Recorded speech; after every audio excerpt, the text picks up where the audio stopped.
It's that time again. What's up, everybody? It's time for the monster balancing improvements. I told you guys like a week ago this was coming. I told you guys. I was like, I'm with my Jew bagel this. But oh my goodness! What the I don't know why they balanced some of these ones. But let's talk about it. Let's find out. The minds have come to us. Okay. Monster balancing improvements. Hi, it's come to us. Hello, come to us. Here's a walkthrough of monster balancing we will be carrying out soon. We've been paying close attention to user. Have you really though? Have you really? Because I look at some of these and I'm like, who asked for that? Who asked? I don't even understand. Who asked for some of these? Anyway, we've been paying close attention to cats. You paid attention to your pet cat, and that's why you balanced some of these, because the pet cat was like, buff the Wind Epicon Priest, buff Michelle. The cat's like, I like Michelle. That's why you don't listen to cats, come to us. Okay. Anyway. Wind Epicon Priest Soul Revival. Before it revived an ally with 25% HP and recovers the ally by 10% regen, right? After it revives dead ally, balances the target's HP ratio to half your HP ratio and recovers the target's HP. Okay, so instead of recovering by 25%, it balances their HP ratio to half of your HP ratio. Okay, so it's a little bit better. Not sure why we needed her to be buffed specifically. I think there was a lot of other people. Like, anyway, okay, she's a little buff Wind Epicon Priest. Moving on. Dark Viking, Fierce March. Added effect, increase the allies' attack bar by 30% each according to the number of revived allies. This is interesting. I don't know what to make of this. I think this could be like a... I wonder if there's some interesting thing to take and, like, increase attack gauge. You always got to think about, like, what comes, like, added effective increase attack gauge. Sometimes there's cool stuff that you can play around with. That might be a fun thing to play around with, because he really wasn't much of anything. The light one was usable, though. People are actually using the light one in Special League. But the dark one, it's interesting to see, like, what could come out of. I know Barion's gonna use it. Keep a close eye on Barion. Okay, Dark Undyne. So this is revives. The revives are buffed. Dark Undyne, Dark Return. Before revives dead ally to return with low HP but full attack bar. After revives dead ally with little HP and grants a turn instantly. Okay, this is I like this. It seems like it's the same thing. It's not the same thing. Grants a turn instantly. I don't know if you know. Some people might know. Like if you use Konamiya, you can like still get. If you've ever used Konamiya in arena offense and got cut in, and you're like, but he fills up the attack gauge. There's attack gauge overfill, right? So that you can have attack gauge overfill. Grants a turn instantly is actually better than full attack gauge. So it is a little bit of a buff. So there is that. It's just a little bit of an improvement. All Drunken Masters rolling punch increase the inflicted damage by 20%. It's the first skill, ignores defense already, but it doesn't do big damage. Now increase damage a little bit. Okay, that's not bad. Water, Wind, Light, one more drink, added effect additionally. So that's the, one more drink is the heal, right? I believe it's the heal. I don't know. I'm not even on here. Wind and Light and Drunken. Does anyone care about the Drunken Masters? Some people care about the Drunken Masters, actually. One more drink recovers HP of all allies and decreases their chance of being attacked with a critical hit. I'm like getting ahead of myself. Additionally, attacks a random enemy with rolling punch with a 30% chance. Okay, it's a little bit of a buff. Not bad. The water one is actually, I already used the water one, strangely enough, in the Water Rift Beast. So I actually do use that. So just a little bit better. So he's just going to do, my score is just going to improve just a tiny bit with both of those buffs. Cool. Drunken Master. It's already triple S, doesn't need to improve. But it's a little, I don't know who's asking for these buffs. But okay. Fire Dog Drunken Kick. Before kicks it unsteadily, gets another turn if the enemy dies. After kicks, the enemy unsteadily gets drunk and attacks a random enemy with rolling punch with a 30% chance afterwards. Okay. Just a little change there. Drunken Master, Water, Fire, Wind, Light, Dark. All the punches and kicks. Additionally, attacks a random enemy with rolling punch with a 50% chance. Tiger Punch, Seal Punch, Phoenix Kick. That's their third skills. Multi-hits. They're just a little bit of a buff. Okay. They're multi-hits. There's a little bit of a buff though. I feel like these are going to be more usable in Necropolis now. I'm not sure why they specifically... Okay. But Drunken Masters are getting buffs! Hey guys, did you build the Drunken Master? If you didn't, you might still not want to. I don't know. Light Dragon. Everyone asked to buff the Dark Dragon. There's people that wanted it, but everyone's got the Light Dragons. Like, buff Light Dragon anymore. But I think more people were bummed out about the Dark Dragon, so they buffed the light one. Okay. Holy Light. Added effect. Light attribute allies will receive double amount of healing. So, Light Team would be interesting to build up with that one. Armageddon. Decrease cooldown 6 turn to 5 turns. Okay. That's interesting. Do you build a Light Team around that now? I wonder if people will do it, or just be like, yeah, it's whatever. Light ad... I mean, that could be... Does that... Oh, hold on. Does that... make the Light Dragon a good arena defense if you want to use like Molly and something else as like a Lucian, like a Nemesis healer or something like that? That's weird. I mean, okay, but you have to build a light team though if you want to do that. Anyway, that's an interesting buff. Hell Lady Fire Soul Crusher added effect. Attack won't land as glancing hits. Okay, it still doesn't guarantee that it's gonna crit, but Fire Hell Lady Soul Crusher third skill won't glance now. So it's just slightly better. She has come into the meta in high level RTA though, since there's all these passive revives and stuff like that. So she has actually come into the meta.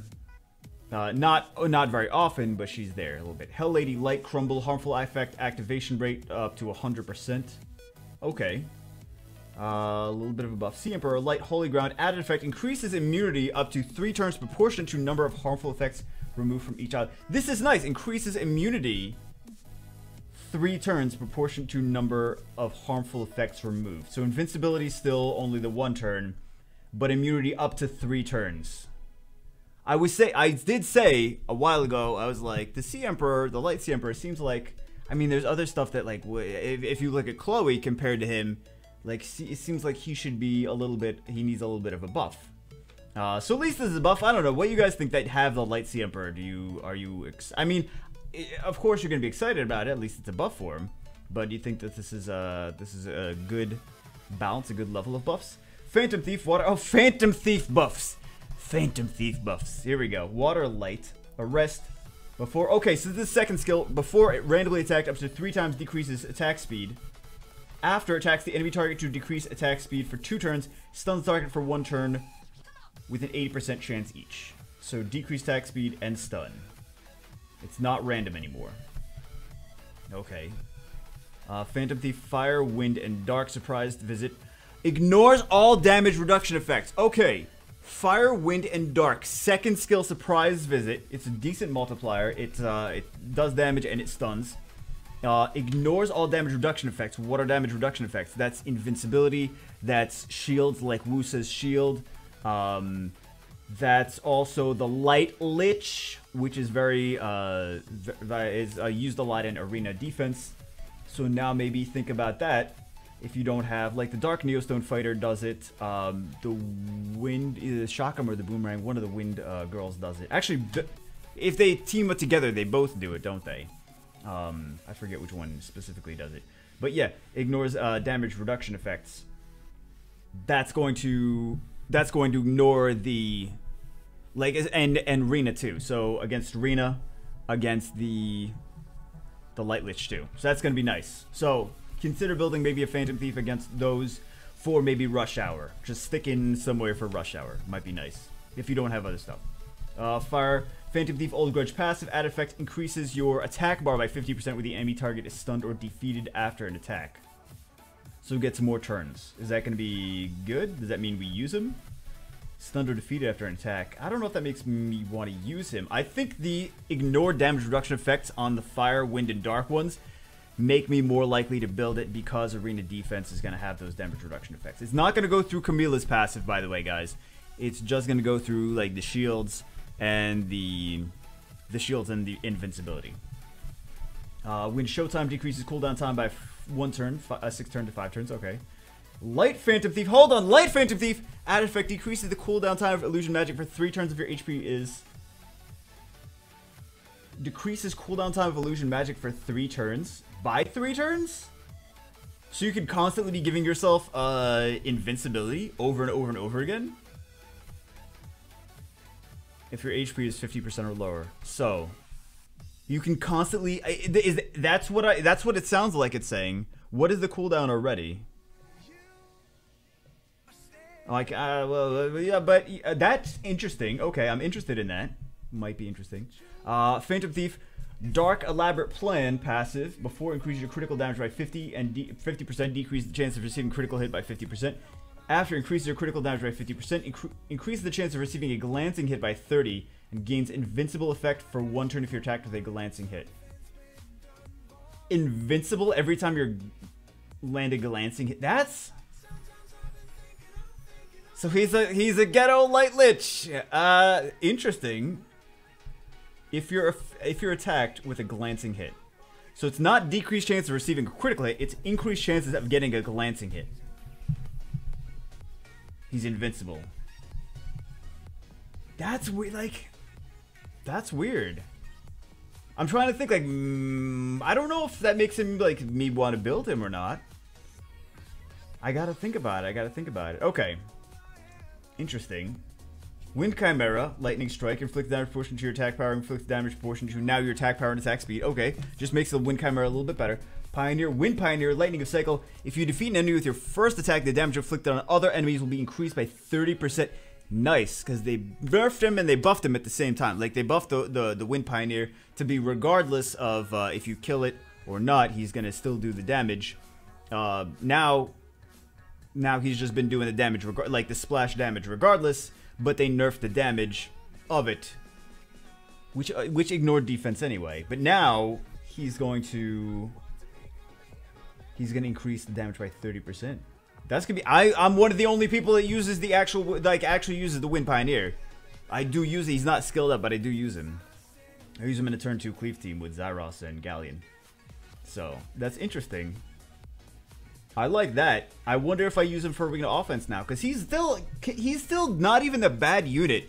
He's a usable unit for arena offense. If you think about it, if you take him in to things like, if you take him into Camilla, he ignores defense on Camilla and he doesn't crit. Like, here's the thing, like if you hit one, and also the Light Lich, his second skill is good against the Light Lich because it's gonna block that shield anyway, or against Rena because it's gonna block her shield as well. So, Wind Pioneer is actually a usable unit already. Now he's going to be even a little bit better.